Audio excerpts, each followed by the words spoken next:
Здесь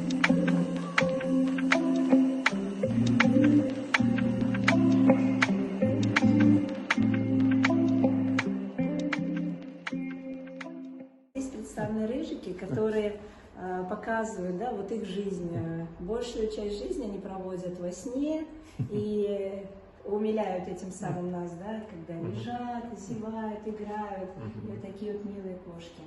А здесь представлены коты, это фантазийные коты, образ которых придумала художница Розин Вальхмастер. И она их нарисовала именно в таком виде, а после ее рисунков их стали воплощать в дереве, в металле, в фарфоре, в гипсе. Ой, собака лежит и говорит: хозяин меня любит, он меня гладит, он меня лелеет, он со мной гуляет, он Бог. А кошка лежит и говорит: хозяин меня кормит, он меня гладит, он меня любит, я Бог.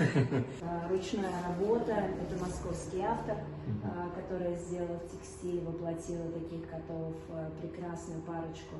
Это немецкие вот коллекционные тоже статуэтки. А здесь вот кот вот с синими глазами, очень такой вот строгий. Это как раз вот прообраз тоже Алабрысы, который стоял на посту, охранял покои царские. И здесь представлена работа советского периода. Вот эти вот кошечка, она конец 50-х, коты в сапогах, это начало 60-х годов.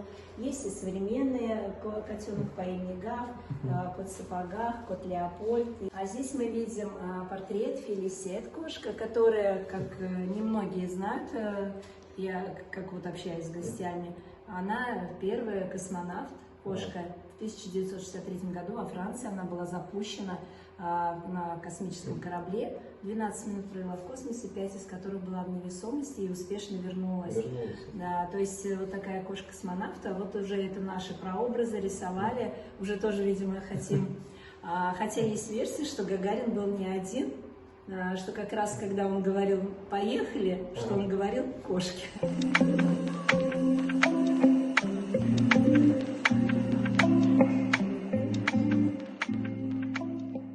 Эта вот кошка, единственная на этой витрине, является раритетом. Это конец 60-х годов, когда делали резиновые игрушки, покрытые флоком. Это конец 60-х годов, это начало 70-х.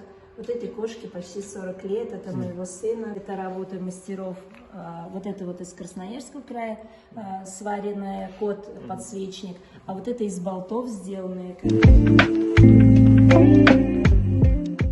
Сейчас он как офицер лейб-гвардии, одетый такой красивый, а на праздники другие он будет в своей стилистике. На Новый год мы его тоже сделаем таким алабрысом.